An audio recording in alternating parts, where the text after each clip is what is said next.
في مدينة صغيرة في جنوب تايوان اتولد طفل مميز.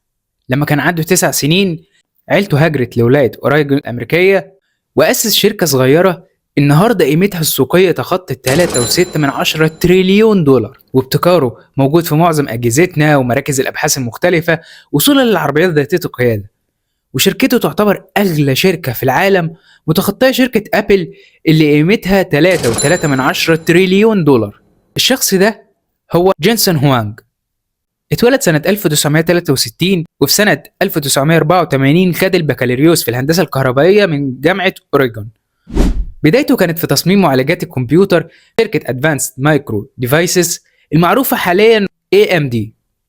لكن البداية الحقيقية كانت سنة 1993 لما أسس هو واتنين زمايله شركة صغيرة لتصنيع شرائح الكمبيوتر لمعالجة الرسوميات خصوصا لألعاب الفيديو، والشركة دي بقى اسمها نيفيديا.